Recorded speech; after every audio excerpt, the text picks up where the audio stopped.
parler de l'attitude. La fois dernière, je me suis attelé à nous démontrer combien l'attitude était déterminante dans notre approche vers le Seigneur lorsque nous voulons qu'il puisse opérer les miracles, qu'il puisse opérer quelque chose, qu'il puisse accomplir quelque chose en notre faveur. Nous avons vu avec vous dans le livre, dans les évangiles, le texte qui nous parle de Jésus, je pense dans le livre de Marc. On nous parle de Jésus, comment il a été perçu par les gens de sa ville natale. La Bible nous a démontré que Jésus, l'attitude de ses voisins qui l'ont vu grandir, naître, le voisin de Marie et de Joseph, quand ils voyaient Jésus enseigner, au lieu de voir en lui le sauveur, ils sont tombés dans des préjugés. Leur attitude était tellement négative, de telle sorte que cette attitude a agi comme un blocage à la puissance de Dieu. Et Jésus-Christ était incapable de faire des signes et des miracles au milieu de son peuple et surtout au milieu du village où il a vu naissance. Tout simplement à cause de l'attitude. À cause de l'attitude, on peut passer à côté de son miracle. À cause de l'attitude, Dieu peut être là pour te faire du bien, mais ton attitude empêche le Saint-Esprit d'agir. Quand l'attitude n'est pas favorable, Dieu n'agira pas non plus. Parce que Dieu tient à l'attitude. Au début de cet enseignement, j'ai insisté que l'attitude n'était pas quelque chose de négligeable à l'égard de Dieu. Je vais le redire, que notre attitude n'est pas quelque chose de négligeable à l'égard de Dieu. Dieu tient à ton attitude. Et nous voyons même dans la Bible plusieurs exemples qui démontrent que réellement Dieu tient à cela. Je n'ai pas prévu cela, mais ça me vient à l'esprit. Lisons-le dans Luc 16. Lisons-le dans Luc 16. Luc 16.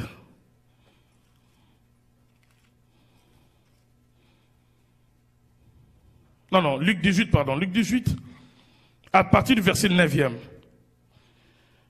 Luc 18, à partir du verset 9e. C'est la parabole que Jésus a donnée sur les pharisiens et les collecteurs d'impôts, ou les publicains. Luc 18, à partir du verset 9e. Écoutez, il dit encore cette parabole. En vue de certaines personnes se persuadant qu'elles étaient justes et ne faisant aucun cas des autres. Verset 10. 2 hommes montèrent au temple pour prier. L'un était pharisien et l'autre publicain. Le pharisien debout priait ainsi en lui-même. Ô Dieu, je t'en rends grâce de ce que je ne suis pas comme les restes des hommes qui sont ravisseurs, injustes, adultères ou même comme ces publicains. Cet homme, ce pharisien dans sa prière, il juge les autres. Verset 12. Je jeûne 2 fois la semaine. Je donne la dîme de tous mes revenus. C'est pas mal, hein, est-ce que tu dois le dire? Le publicain se tenant à distance. Remarquez l'attitude de cet homme. Se tenant à distance. N'osait même pas lever les yeux au ciel. Ici, c'est Jésus qui décrit l'attitude de cet homme. Il dit, il se tient à distance. Il se tient à distance du parvis, de l'endroit considéré comme saint dans les temples. Il se tient à distance, n'osait même pas lever les yeux au ciel. Mais il s'est frappé la poitrine en disant, oh Dieu, sois apaisé envers moi, qui suis un pécheur. Verset 14. Je vous le dis, celui-ci descendit de sa maison justifié, plutôt que l'autre, car quiconque se lèvera sera abaissé, et celui qui s'abaisse sera élevé. Question d'attitude. Une personne sa prière a été exaucée. L'autre, les deux ont prié, mais l'autre, sa prière n'a pas été exaucée. Jésus met l'accent dans cette parabole sur l'attitude du publicain, ou bien du collecteur d'impôts. Il dit que cet homme, quand il priait, il n'a pas voulu se rapprocher du temple. Cette personne, déjà dans son attitude, on pouvait ressentir à lui la notion de la crainte de Dieu, où il avait conscience qu'il était impur. C'était pas un prétentieux. Des fois, nous faisons des prières de prétentieux. Il n'était pas comme ces pharisiens qui se vantaient de ce qu'ils faisaient pour Dieu. Je donne ma dîme, je jeûne 2 fois par semaine. Quelle attitude? Une attitude orgueilleuse. Et une telle attitude te bloque directement. Tu pries, mais Dieu ne t'écoutera pas. Une autre personne qui peut-être ne jeûnait pas, mais qui avait une attitude agréable, humble. La Bible dit, même sa position, il avait sa tête inclinée. Il ne relevait pas sa tête au ciel. Il disait qu'il n'était même pas digne de regarder au ciel. Déjà l'attitude était agréable à Dieu.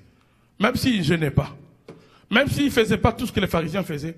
L'attitude a suffi pour que cet homme descende du lieu de prière avec entre ses mains l'exaucement à la prière.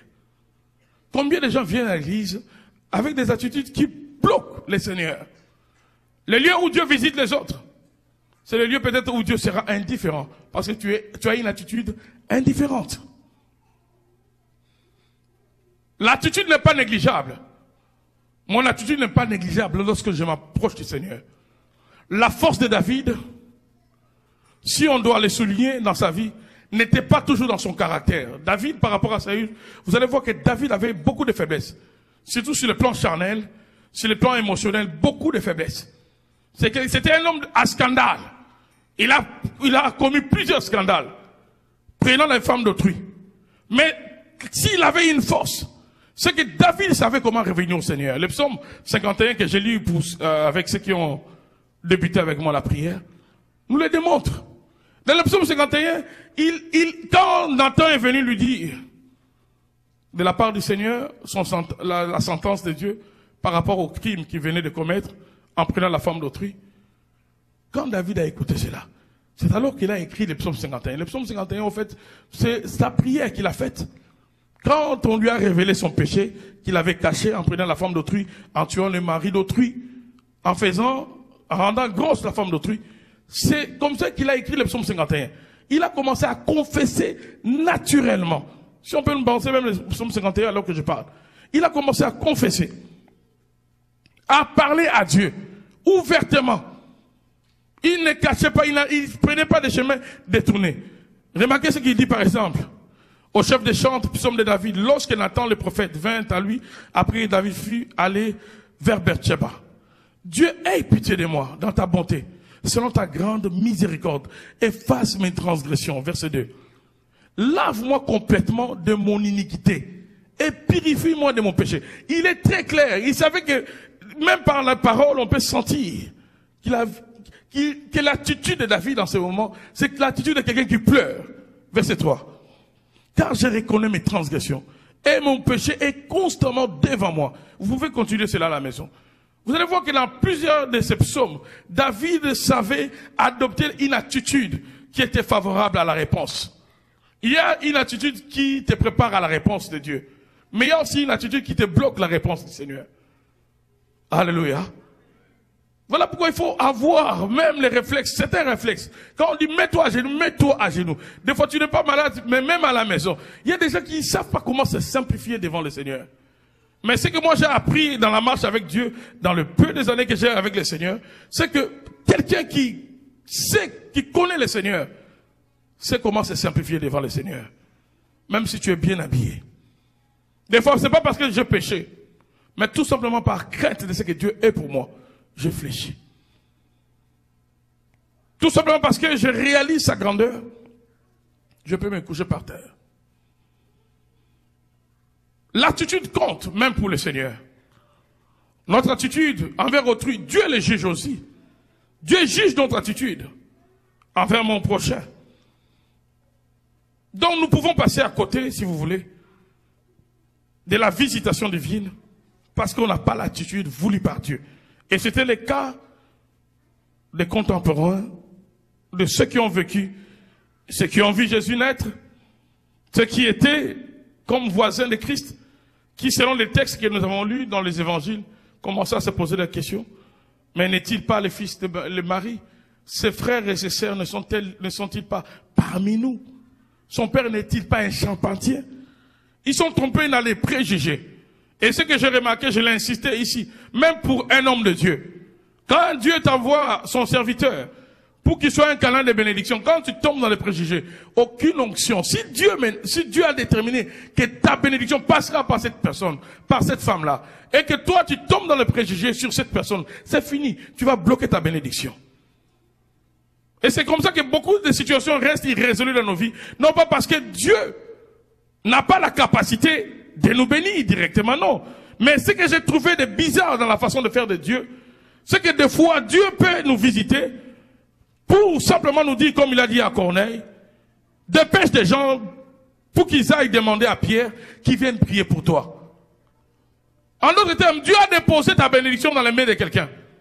Et si tu es du genre à ne pas aimer de Pierre, même si un ange t'apparaît, l'ange ne t'apportera pas cette bénédiction.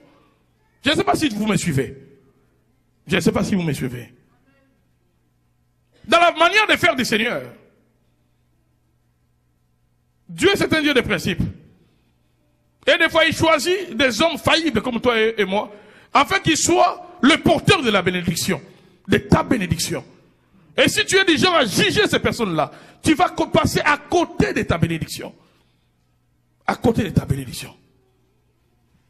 Corneille pensez à cet homme. Actes des Apôtres 10. À partir du verset 3e. On peut même commencer à partir du premier verset. Acte 10. Il y avait à Césarée un homme appelé Corneille, qui était officier dans la troupe romaine, appelé Coriote italienne. Il était pieux, craignait Dieu, avec toute sa maison. Il donnait beaucoup d'argent au peuple et ne cessait de prier.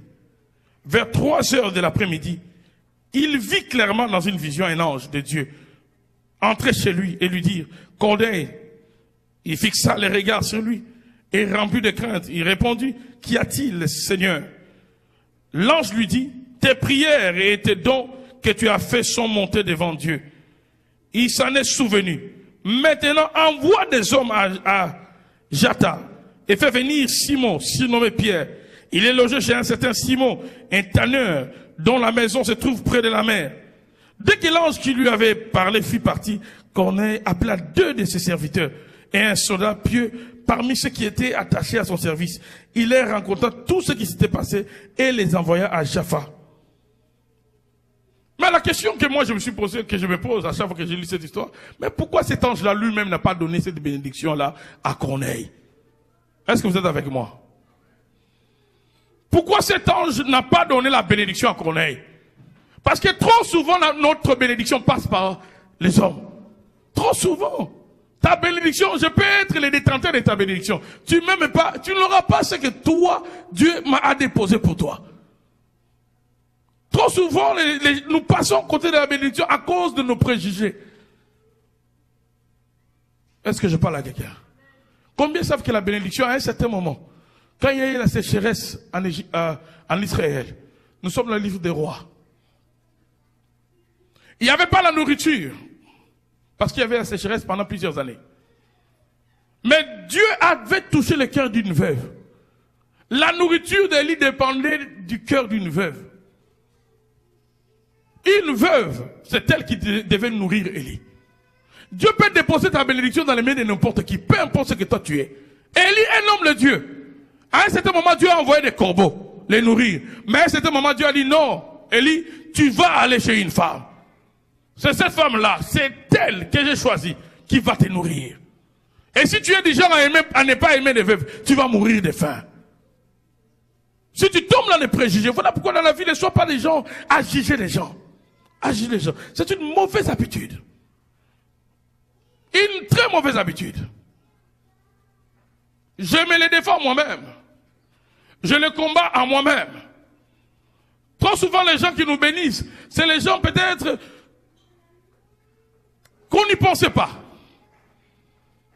Alléluia. Je sens la présence de Dieu dans ce que je dis. Si tu écoutes bien, tu seras béni. Je me rappelle comme si c'était hier, alors que j'étais dans mon pays à Kinshasa, dans la cellule de l'église où j'évoluais, comme agent ou membre du service d'accueil, on nous avait annoncé qu'il y avait, on se réunissait 2 fois la semaine, un mardi et un vendredi, et il y avait un pasteur invité qui devait venir. On nous avait dit, dès qu'il viendra, je devais les conduire vers un autre membre de mon département Et celui-là allait les conduire jusque là, devant, là où il devait s'asseoir et puis ensuite enseigner. Et dans notre cellule, on était habitué à écouter de bons orateurs. Vous écoutez ici le pasteur Noëlla, il faisait partie de mes 4 encadreurs. On était habitué dans des gens d'orateurs. Et c'était des jeunes, mais ils s'habillaient d'une certaine manière, ils étaient toujours bien habillés là. Et c'est vendredi là, j'étais à la porte. Pour moi, tout bon prédicateur devait s'habiller d'une certaine façon. J'ai vu un monsieur venir avec un sac, je ne m'oublierai jamais. Il avait mis une chemise, vous voyez une chemise, à force de la nettoyer, on dirait qu'elle elle perdait sa couleur de son éclat. Et puis elle avait plié les manches de la chemise, et puis il était en sandales. J'ai commencé à juger cet homme. J'ai dit, comment ils ont invité un type comme ça? Comment ils ont invité un type pour nous enseigner?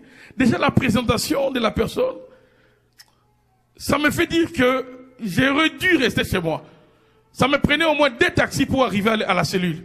Donc c'était vraiment un investissement que j'ai dépensé à chaque réunion. Et je n'avais pas toujours cet argent. Et dans mon cœur, je le dis bien, j'ai commencé à regretter mon argent. J'ai dit, c'est vendredi, j'aurais dû rester à la maison. J'aurais dû même venir le mardi prochain. Sûrement ce type ici va nous endormir. Et la réunion continuait. Moi, j'étais en train de juger l'homme de Dieu. La réunion continuait. Moi, je l'ai jugé dans mon cœur. Et quand cet homme de Dieu a pris le micro, il a commencé à enseigner. C'est un des enseignements que je n'ai pas oublié et que même moi-même j'ai enseigné. Parce que je l'ai écouté de sa bouche. Il a commencé à enseigner. J'avais la chair de poule. J'ai commencé à confesser moi-même là où j'étais. J'ai commencé à demander pardon à Dieu. J'ai dit non, on ne juge pas les gens selon leur apparence. Il m'a fait beaucoup de bien. À partir de ce jour-là, à chaque fois qu'il passait à la télévision, pour ceux qui le connaissent, il passait à Fouti, le Luemba. À chaque fois qu'il passait à la télévision, j'ai arrêté tout ce je faisais. J'ai commencé à prendre note. Il était devenu comme un autre pasteur pour moi. Mais la première fois que je l'ai vu, j'ai commencé à le juger par rapport à son apparence, à juger son habillement, parce que les autres, mes encadrés spirituels, s'habillaient d'une certaine façon. C'était des jeunes hommes toujours bien habillés, chaussures, costumes, tout ça. Ta bénédiction peut dépendre de quelqu'un qui ne met pas de costume. Ta bénédiction peut dépendre d'une veuve. Et si tu as des préjugés, ton attitude est négative à l'égard des veuves, tu passeras à côté de ta bénédiction. Dieu a sa façon de faire. Ta bénédiction, il les donnera à quelqu'un. Remarquez, là nous sommes dans le Nouveau Testament. Je vous ai démontré que l'ange est apparu à Corneille. Pourquoi l'ange ne pouvait pas faire ce que Pierre allait faire? Qu'est-ce que Pierre avait de spécial que l'ange? Alléluia. Qu'est-ce que Pierre avait de spécial? Pourquoi Dieu va toucher? Dieu va dire à l'ange, dis à Corneille d'envoyer des hommes appelés Pierre. Mais pourquoi l'ange? Parce qu'il était là. La Bible dit, remarquez bien, revenons dans les textes. Verset 10, acte 10. Verset 3. Vers 3 heures de l'après-midi, il vit clairement dans une vision un ange. Donc, c'était pas quelque chose de flou. L'ange était bel et bien là devant Corneille. Mais pourquoi l'ange ne l'a pas béni? Pourquoi l'ange va lui dire, envoie des hommes pour demander à Pierre, pour que celui-ci prie pour toi? Parce que ta bénédiction passera toujours par les autres. Et si tu es quelqu'un qui n'aime pas les autres, tu vas haïr celui qui est détenteur de ta bénédiction. Et tu ne l'auras pas non plus. Parce que ton attitude à l'égard de celui qui te bénit détermine soit le refus, soit même l'abandon ou l'acceptation de cette bénédiction. Si ton attitude n'est pas bonne, tu ne les recevras pas. Christ n'a pas pu bénir les gens de son contrée ou de la ville où il est né, tout simplement parce qu'ils étaient dans les préjugés. Ils étaient dans les préjugés.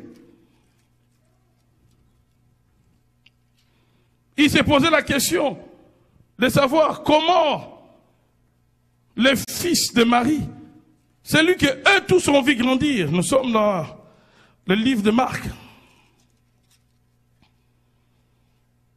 6. Les jours de sabbat, il s'est mis à enseigner dans la synagogue. Beaucoup de gens l'entendirent. Ils étaient étonnés, disaient, d'où cela nous vient-il? Quelle est cette sagesse qui lui a été donnée? Et comment de tels miracles se font-ils par son intermédiaire? Ah bon, c'est toi qui choisis par qui les miracles doivent passer? C'est là où vous voyez que des fois, nous-mêmes les hommes, nos pensées peuvent être les obstacles. Ce n'est pas que quelqu'un m'a maudit. Ce n'est pas un oncle, ce n'est pas une tante. Non, tes pensées peuvent être un obstacle au miracle de Dieu. Tu commences à juger l'intermédiaire que Dieu a utilisé pour te bénir. Qu'est-ce que je suis en train de dire ici? Je suis en train de dire ici, Dieu tient à ton attitude, à la bonne attitude. Et ton attitude peut être un canal par lequel tu peux obtenir facilement ce que Dieu te donne. Mais ton attitude peut aussi être un obstacle. Ton attitude peut aussi être un obstacle. Et dans la manière de faire de Dieu, j'insiste encore, Dieu utilise des hommes. Jésus était né comme tout homme. On pouvait identifier Marie, ses frères, ses sœurs. Et ses contemporains sont tombés dans l'erreur, dans les préjugés. Dans les préjugés. On m'a relaté une histoire. Ça s'est passé ici à Montréal, dans une entreprise. Il y avait une femme qui m'a amené un frère. La femme était haut placée dans l'entreprise.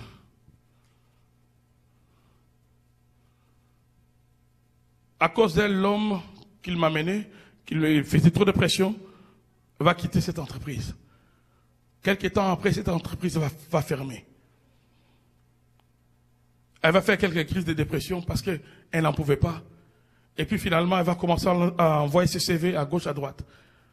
La femme, qui était superviseur. Ensuite, on va l'appeler dans une autre entreprise, quelques mois plus tard,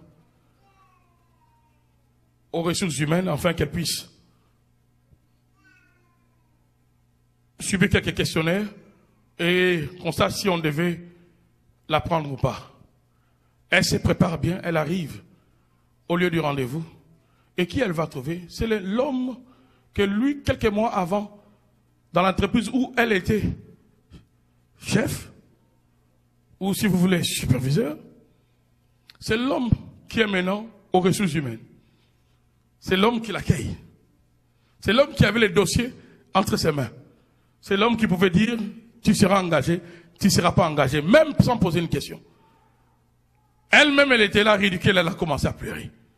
Alléluia. Alléluia. Souvent, nos bénédictions passent par les mains des autres. Et quand Dieu nous demande de nous aimer les uns les autres, c'est avec raison. Quand tu es du genre à haïr les gens, tu vas haïr ta veuve qui doit te nourrir, comme la veuve qui a nourri Élie. Tu vas haïr Pierre. C'est lui qui doit prier pour que toi et ta famille, que vous soyez remplis du Saint-Esprit. Il peut être faible, mais si c'est celui-là que Dieu a choisi, c'est celui-là que Dieu a choisi. Remarquez l'attitude de David à l'égard de Saül. David, c'est quelqu'un qui connaissait la façon de faire de Dieu. David, quand Dieu l'a oint et que Saül le cherchait à le tuer, Dieu va le livrer Saül à maintes reprises. Mais David avait un principe, que celui sur qui l'onction de Dieu est descendue, est répandue, pardon. Celui que Dieu a touché une fois, cette personne est intouchable, on ne peut pas la toucher. On ne peut pas la toucher. De telle sorte qu'à maintes reprises, Dieu les livrait, son ennemi. David disait même à ses soldats qu'il est motivé à achever Saül à chaque opportunité que Dieu lui donnait. David disait à ses compagnons, on ne peut pas lever, je ne peux pas lever ma main contre un roi de l'Éternel. Mais quelqu'un qui te fait du mal, quelqu'un qui veut te tuer. Une fois d'ailleurs, un de ses soldats lui a dit, Dieu t'a livré ton ennemi. Tu n'as qu'à aller derrière lui, alors que Saül s'est soulagé. David était derrière son dos. David pouvait le tuer. David a dit, non, je ne le ferai pas. Je ne le ferai pas. Des grands hommes connaissent la valeur des autres. Tu ne peux pas avoir une mauvaise attitude envers autrui et tu veux que Dieu te bénisse. Dieu te bénira par un arbre. Dieu te bénira comment? Dieu te bénira comment? Et vous allez voir que certaines attitudes que nous mettons envers des gens, ça indispose. Une histoire similaire à celle que j'ai relatée. Ça s'est passé toujours ici. Là, c'est le conseiller lui-même qui m'a dit, dans un métro. Il allait, comment? Travailler. Il se fait marcher dans le métro par quelqu'un. Et la personne l'insulte. Mais la personne, là où elle allait chercher le travail, parmi les boss du travail, il y avait cette personne qui lui a marché dessus. Dès qu'il entre dans la boîte, il voit cette personne-là. Il était indisposé. Et il n'est même plus resté. Il est parti. Ton attitude peut bloquer ta bénédiction. Ton attitude peut ouvrir la porte à la bénédiction. Ce que tu dois retenir d'abord dans la façon de faire de Dieu, c'est que Dieu pour te bénir, il passera trop souvent par les hommes. Quand Paul, je peux vous donner un autre exemple, toujours dans le livre des Actes des Apôtres, quand Paul a rencontré le Seigneur, il a été rendu aveugle, n'est-ce pas? N'est-ce pas? Est-ce que vous êtes avec moi? Paul était rendu aveugle, n'est-ce pas? Alors, Dieu avait dépêché un ange du ciel. Et l'ange est venu, il a prié pour Paul. Et Paul a recouvert la vie, n'est-ce pas? N'est-ce pas? Comment Paul a recouvert la vie? Dieu a envoyé un homme. Si on peut me trouver ce texte dans les actes, regardez à partir de l'acte 7 par là. Dieu va envoyer un certain Ananias, je pense. Dieu va dire à cet homme, va prier pour Paul. Mais c'est Jésus qui l'a rencontré. Jésus a rencontré Paul. Jésus l'a rendu aveugle. Mais Jésus, toi-même viens encore et mets-lui les yeux. Mais Jésus choisit un homme pour aller ouvrir les yeux de Paul. Et même cet homme que Dieu a choisi, vous allez lire ici, aussi on lit les textes. Si pasteur Zéchiel, tu peux nous aider, ou bien si on l'a trouvé, vous me faites signe. Cet Ananias-là, il va même commencer à discuter avec Dieu. Il va dire à Dieu, tu me demandes d'aller ouvrir les yeux de quelqu'un qui persécutait l'église. Ça veut dire que même la personne qui était détenteur de la bénédiction de Paul, elle-même ne comprenait pas pourquoi Dieu l'a choisi. Alléluia. Comme il était en chemin et qu'il approchait de Damas, tout à coup, une lumière venait du ciel et resplendit autour de lui. Ça, c'est là où on l'a rendu. Moi, je cherche l'endroit où, d'abord la prière d'Ananias, quand Dieu a apparu à Ananias, pour lui dire d'aller prier pour Paul. Donc, notre bénédiction, bien aimée dans le Seigneur, passe trop souvent par nos semblables. Et notre attitude envers autrui peut déterminer si nous allons recevoir cette bénédiction et si nous n'allons pas recevoir cette bénédiction. Nous pouvons commencer à juger ce qui nous entoure à cause de notre mauvaise attitude. Il y a des gens qui ont une très mauvaise attitude à l'occasion de rien. Des fois, c'est spirituel. Des fois, c'est simplement un équilibre émotionnel que la personne n'arrive pas à tenir. Même si les attitudes sont changeantes d'une manière ou d'une autre. Même la personne la plus positive du monde a toujours une attitude qui change. Ça, c'est psychologiquement prouvé. Mais malgré cela, il y a des gens, dès qu'il arrive dans un milieu, il peut être bon avec toi aujourd'hui, il te salue. Demain, il te salue pas. Tu le salues, tu te poses, est-ce qu'il a un problème avec moi? Ou quoi? Tu peux rentrer dans le passé. Vérifie bien. Tu verras aucun événement que toi tu as fait de mauvais contre cette personne-là. Mais elle est comme ça. Gratuitement. Alléluia. Et ça c'est dangereux. Ça c'est dangereux. Une bonne attitude d'Abraham a fait qu'il puisse loger des anges chez lui. Ne sachant même pas que ces hommes-là, il y avait Dieu au milieu de ces hommes-là. Et Hébreux, le livre des Hébreux 13, nous exhorte justement à avoir cette attitude d'hospitalité. D'être bien envers les gens qui viennent envers nous. Et Hébreux dit même, c'est à cause de cela que c'était ont logé des anges. Parce qu'ils sont bien, ils ont une bonne attitude, ils accueillent bien les gens. Mais il y a des gens qui sont méchants, gratuitement. Et c'est difficile que les méchants soient bénis. Pourquoi? Parce que ta bénédiction passera par des gens que tu haïras. Est-ce que je parle à quelqu'un? Il est important, bien aimé, Seigneur, que nous puissions comprendre la manière de fonctionner du Seigneur. Des fois, Dieu peut choisir quelqu'un que toi tu juges impur. Des fois, Dieu peut choisir quelqu'un que toi tu juges moins spirituel. Mais Dieu choisit cette personne-là pour ta bénédiction. Dieu choisit cette personne-là pour te sauver la vie. Il y a tellement d'exemples de la Bible. Si je commence à en donner dans le Nouveau comme dans l'Ancien Testament, on ne finira pas ici. trop souvent, Dieu choisit les hommes pour être des canaux de bénédiction pour les hommes. Or, si ceux qui doivent recevoir la bénédiction, n'ont pas une bonne attitude, repoussent tout homme qui s'approche d'eux, ils repousseront aussi les détenteurs de leur bénédiction. Tu vas les repousser comme ça. Peut-être pour venir ici, ça a pris quelqu'un. Ça a pris quelqu'un qui t'a parlé de l'église. Il y a des gens qui sont venus ici, peut-être Dieu les a guidés. Dieu les a guidés d'une manière ou d'une autre. Des recherches qu'ils ont fait comme mon frère et ma soeur là-bas. Mais d'autres pour venir ici, ça prenait que quelqu'un te parle de cet endroit. Ça prenait que quelqu'un te parle. Vous allez voir même la personne qui t'a parlé. Aujourd'hui, le courant ne passe plus. À cause d'un problème que vous pouvez remédier, tu as tué la relation avec quelqu'un qui t'a montré le lieu de la visitation divine. Les problèmes arrivent toujours au milieu des gens. Les problèmes sont inévitables. Les problèmes sont inévitables. Mais les problèmes sont faits pour être résolus. Et les relations sont faites pour être gardées. Parce qu'il y a une personne qui te bénit, par qui Dieu te bénit aujourd'hui, qui te dit pas que c'est la même personne que Dieu utilisera demain pour te bénir à nouveau. Alléluia. Ne tombe pas dans les préjugés. Des fois, n'allons pas au-delà de ce que Dieu veut que nous puissions connaître dans la vie des gens. Et des fois, la curiosité de trop savoir si les gens nous pousse à les critiquer, nous pousse à les repousser, nous pousse à mettre une barrière. Comme dans Marc 6, le voisin de la famille de Christ ont commencé à poser la question. Qui l'a choisi comme intermédiaire pour que de tels miracles se fassent au travers de lui? Ah bon? C'est vous qui choisissez qui Dieu doit utiliser pour bénir. Alléluia.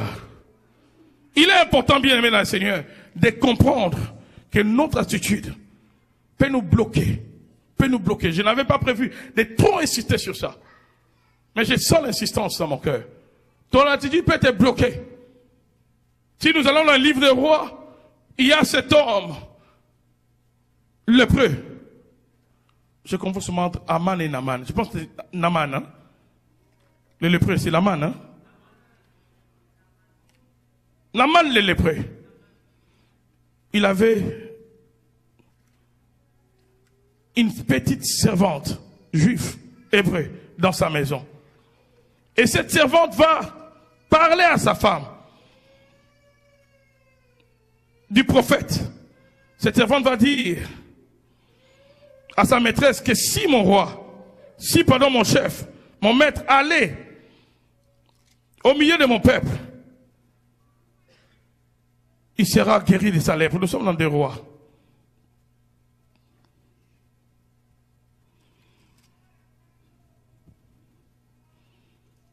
Il sera guéri de sa lèpre. Et Naaman n'a pas négligé cette information. Naaman, des rois 5, à partir du premier verset. Ne néglige personne dans la vie. Ne néglige personne.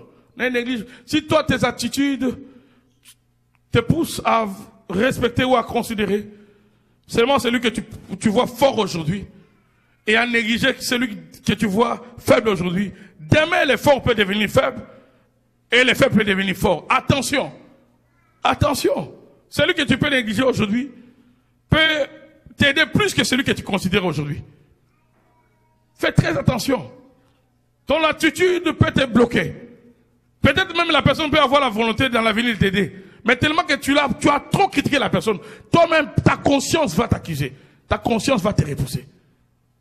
Naaman, chef de l'armée du roi de Syrie, jouissait de la faveur de son maître et d'une grande considération, car c'était par lui que l'Éternel avait délivré le Syrien. Mais cet homme fort et vaillant était lépreux. On manque toujours, tel que nous sommes ici, on manquera toujours quelque chose. Et ce que nous manquerons, il y aura toujours quelqu'un qui peut nous aider, soit à l'obtenir directement, ou bien qui peut nous vendre la mèche. Par quel moyen nous pouvons trouver notre solution? Verset 3. Or, les Syriens étaient sortis par troupes. Ils avaient amené captive une petite fille du pays d'Israël, qui était au service de la femme de Naaman. Et Elle dit à sa maîtresse, donc la vie de quelqu'un peut dépendre d'une petite fillette. Elle dit à sa maîtresse, oh, si mon Seigneur était auprès du prophète qui est à Samarie, le prophète le guérirait de sa lèpre. Verset 4. Naaman alla dire à son maître, la jeune fille du pays d'Israël a parlé de telle et de telle manière. Mais remarquez, est-ce qu'on peut revenir au verset 3e? Remarquez que la fillette n'a pas parlé à Naaman directement. La fillette a parlé à qui? À sa maîtresse, à la femme de Naaman. Et on nous montre pas quand est-ce que la femme de Naaman a parlé à son mari. Mais on voit directement au verset 4e, Naaman qui prend au sérieux les dires de la fillette. Ça veut dire que la première personne à qui la fillette avait parlé, la femme de Naaman, était une personne qui n'avait pas de préjugés.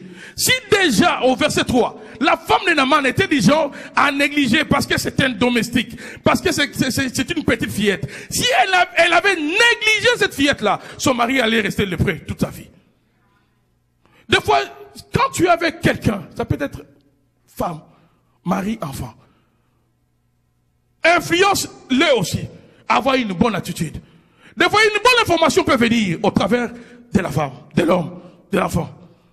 Si à ce niveau-là, déjà, tu n'as pas travaillé l'attitude autour de toi, on va bloquer l'information de la bénédiction de la famille. Et vous allez rester longtemps dans une lèpre qui pouvait être guérie par quelqu'un qui a l'information, mais qui est tombé simplement dans les préjugés. Alléluia. Je ne suis pas parfait. Mais j'essaie toujours, même quand je suis avec mon épouse, quand je vois notre opinion, mais son opinion n'est pas juste, je dis chérie, là, tu as mis trop de sentiments. Là, c'est pas bon. Même avec mes frères, quand je dis non, tu as raison dans ça. Là, tu n'as pas raison. Même si on a le même sang, je te le dirai. Et cette façon de faire permet à ceux qui sont autour de toi d'enlever ces préjugés-là. De tuer les petites filles qui viennent avec des bonnes nouvelles. Si cette femme-là, au verset 3, la femme de Naaman, avait négligé la petite fillette et son information, l'information ne serait jamais parvenue à Naaman. Est-ce que vous êtes avec moi? Vous voyez comment ta bénédiction peut transiter d'une personne à l'autre. Il suffit seulement que dans cette transitivité, que quelqu'un puisse avoir des préjugés, on bloquera ta bénédiction. Et ce que tu devais savoir, qui pouvait être la clé pour ta destinée, n'arrivera jamais. Jamais à tes oreilles. Jamais. Est-ce que je parle à quelqu'un? Voilà pourquoi quand Dieu permet que tu écoutes, il y a certaines choses, Dieu permet certaines relations dans la vie. Ne néglige pas, ne sois pas des gens à tout refouler des revers de la main. Même si quelqu'un a fait le mal, attention. Attention. Laisse toujours une parcelle, une ouverture qui peut aider la personne de revenir, qui peut permettre à cette relation de se rétablir. Alléluia. Alléluia. Parce que bien aimé dans le Seigneur, le Dieu que nous servons, c'est celui qui détient ta bénédiction. Mais dans sa manière de fonctionner, notre bénédiction, Dieu ne le déposera pas toujours entre nos mains directement. Ça passe toujours par quelqu'un. Et c'est ça la grande crainte. Or, si tu as une mauvaise attitude envers autrui, tu bloqueras ta bénédiction. Alléluia. 1 Roi 21, j'ai fini avec l'attitude envers autrui, qui peut être la clé de ta bénédiction. Mais maintenant, j'aimerais, avant de partir, nous apprendre ceci, qu'on n'aura pas toujours ce qu'on veut. Et point n'est besoin d'être négatif quand les circonstances tournent mal. Ou bien face à un refus. Ça peut même être un refus divin. Point n'est besoin de devenir négatif. Pourquoi? Parce que c'est une vérité. On n'aura pas toujours, même si Dieu t'aime, même si tu es l'homme sur qui Dieu déverse toute grâce, tu n'auras pas toujours ce que tu veux. Et si toi tu deviens malheureux, parce qu'on te donne un refus, ton attitude change, tu vas pousser. Tu vas soit te pousser à l'erreur, ou tu vas pousser ceux qui sont autour de toi à l'erreur. L'histoire de 1 Roi 21 en est l'exemple. Après ces choses, remarquez, voici ce qui arrivera. Naboth de Jezreel avait une vigne à Jezreel, à côté du palais d'Akab, roi de Samarie. Vous êtes avec moi, hein? Et Akab parla ainsi à Naboth. Cède-moi ta vigne pour que j'en fasse un jardin potager, car elle est tout près de ma maison. Je te donnerai à la place une vigne meilleure, ou si cela te convient, je te payerai la valeur en argent. Verset 3. Naboth répondit à Akab, que l'Éternel me garde de te donner l'héritage de mes pères.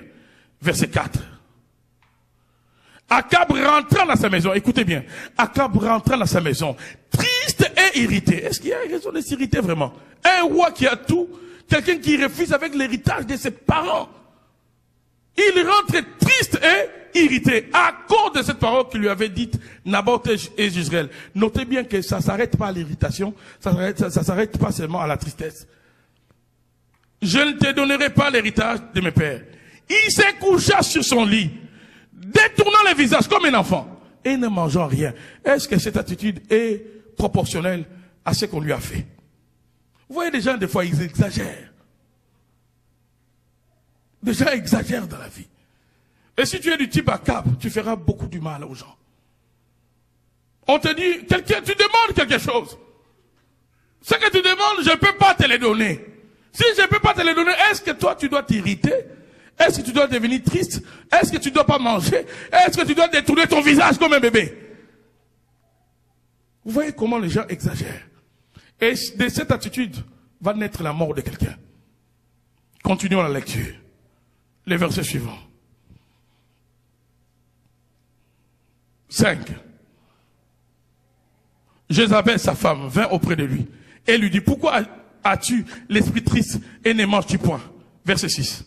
Il lui répondit, j'ai parlé à Naboth de Jezreel. Je lui ai dit, cède-moi ta vigne pour de l'argent, ou si tu veux, je te donnerai une autre vigne à la place. Mais il a dit, je ne te donnerai pas ma vigne. Verset 7. Alors Jézabel, sa femme, lui dit, est-ce bien toi maintenant qui exerces la souveraineté sur Israël? Lève-toi, prends la nourriture et que ton cœur se réjouisse. Moi, je te donnerai la vigne de Naboth de Jezreel. Verset 8. Elle écrivit au nom d'Akab des lettres. Elle écrivit au nom de qui? D'Akab des lettres qu'elle scella du sceau d'Akab, qu'elle envoya aux anciens, aux magistrats qui habitaient avec Naboth dans sa ville. Verset 9. Et voici ce qu'elle écrivit dans ces lettres. Publiez un jeune, quelque chose de spirituel, hein. Publiez un jeune, placez Naboth à la tête du peuple. Verset 10. Et mettez en face de lui 2 méchants hommes qui déposeront ainsi contre lui, tu as maudit Dieu et le roi. Puis menez-les dehors, lapidez-les et qu'ils meurent. Quelqu'un va mourir à cause de quelqu'un d'autre qui ne sait pas comment gérer son attitude. Est-ce que vraiment quelqu'un qui refuse avec son héritage, qu'on lui a laissé génération après génération, si tu ne connais pas l'histoire d'Israël, tu ne comprendras pas non plus la valeur de la terre. Pour Israël, la terre, c'est comme un peuple de chez nous. La terre, qu'on te lègue par les parents, on la vend pas, on la garde. Tu meurs, tu apprends aussi avant de partir à tes enfants de garder cette terre-là. Est-ce que vous êtes avec moi? Et c'est Naboth n'a rien fait de mauvais. C'était son bien à lui. Il a hérité de ses parents. Il a simplement dit à Akab, je ne peux pas te donner cette terre-là. Vous avez vu l'attitude d'Akab? Irrité, attristé. Il a refusé de manger. Il est allé se coucher. Un roi enfantin. S'il y a un roi qui vraiment, j'aimerais, si au ciel, on aura l'occasion de visionner, de voir certaines personnes, je ne sais pas s'il sera l'enfer ou quoi, j'aurai des questions à poser à ce type-là. Quand j'ai lu son histoire, il me trouble beaucoup. Il agit comme quelqu'un qui avait une conscience intellectuelle vraiment très, très, très bas. On lui refuse quelque chose qui est à autrui, il en fait tout un problème. Et comme il avait la plus mauvaise femme de la terre, Jézabel, la femme vient, joue maintenant le rôle de l'homme. C'était déjà un couple dysfonctionnel. Vous voyez la femme qui prend le dessus. La femme va dire à l'homme, mange, c'est toi le souverain. Elle prend le sceau de son mari. Elle scelle ce qu'elle écrit, des mensonges. Elle demande aux gens qu'on décrète un jour de jeûne. Et dans ces jours de jeûne-là, donc on peut faire quelque chose de spirituel pour te tuer. On peut t'inviter dans quelque chose, on dirait, de spirituel pour te faire du mal. Elle ont créé une comédie sorcellérique pour tuer un innocent, afin de satisfaire un homme qui avait une attitude attristée, parce qu'on lui a dit non. Donc, est-ce que quelqu'un doit mourir parce que toi on t'a dit non? Est-ce que quelqu'un doit mourir? Est-ce parce qu'on t'a dit non? Est-ce que c'est dramatique? Si on te dit non, c'est pas parce qu'on t'aime pas. Alléluia. J'ai donné des versets, je vais y revenir peut-être le mercredi prochain, parce que mon temps est presque arrivé à terme. Je vais vous montrer, mais même Dieu, notre Père qui nous aime, il nous dit non chaque jour ici. Il nous dit non. Il y a des choses, des requêtes pour lesquelles on va prier, peut-être même pour lesquelles on a prié tout à l'heure là. Dieu dans sa volonté, ça n'entre pas. Quand quelque chose que je demande n'entre pas dans la volonté de Dieu, et que cet élément-là n'est pas parmi les éléments que Dieu a prévus dans sa volonté pour moi, Dieu te dira non. Dieu me dira non. Alléluia. Mais est-ce que le sang doit couler pour cela? Vous voyez bien, amis dans le Seigneur, il y a des gens qui ne supportent pas le refus. J'ai beaucoup aimé l'enseignement que le pasteur Roland Dallot a donné à l'église Sœur la Promesse. Il a parlé des combats inutiles. Il parlait de ces genres de combats, des fois. Tu peux commencer à te torturer pour quelque chose qui ne te rapportera pas. Tu vois quelqu'un qui ne te salue plus, ben tu deviens triste. Tu vois quelqu'un qui fait tout pour te déranger. Toi aussi tu cèdes à cela. Tu vois quelqu'un qui n'agit pas comme tu veux. Ou bien tu es dans une entreprise, ou bien tu es comme ici à l'église. Les choses ne se passent pas comme tu veux. Et tu rentres à la maison, tu n'as plus d'appétit. Ah bon? Voilà des combats inutiles. Il y a des combats qui sont inutiles. Inutiles. Des combats inutiles. Et des fois, autour de nous, il y aura toujours des gens comme ça, qui veulent nous détourner notre attention de ce qui est prioritaire. Des gens qui amènent des combats inutiles. Comme David, quand il est allé au front, pour ceux qui connaissent la parole, quand il a amené la nourriture à ses frères, quand il a vu Goliath, il a compris que, en fait, Dieu l'avait pas amené là-bas pour donner la nourriture à ses frères, mais Dieu l'avait amené là-bas pour affronter Goliath. Mais un de ses frères va entrer en discussion avec David. Et Dieu, la Bible dit que David s'est détournant de ses frères-là. Il n'a pas dit un mot. Quand son frère a commencé à lui dire, tu es un orgueilleux. Tu es ici pour ceci, pour cela. La Bible dit que David s'est détournant de son frère. Il y a des gens, ils te parlent, ils te disent des choses. Comprends que c'est un distracteur. Un distracteur. Lorsqu'on préparait une épreuve qu'on appelle chez nous l'examen d'État, l'équivalent, je ne sais pas ici, on appelle ça quoi, bac ou quoi, on nous avait appris par un inspecteur à répondre aux questions à choix multiples. Cet inspecteur nous a dit ceci, écoutez bien, j'avais fini par là.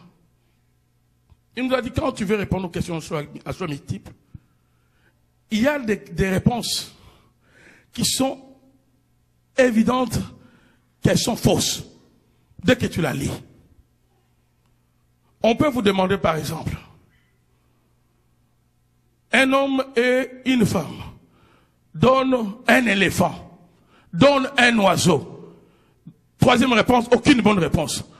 Mais il y a déjà des questions qui sont d'office quand il dit un éléphant, un oiseau. Et il nous a dit, c'est ce qu'on appelle des distracteurs.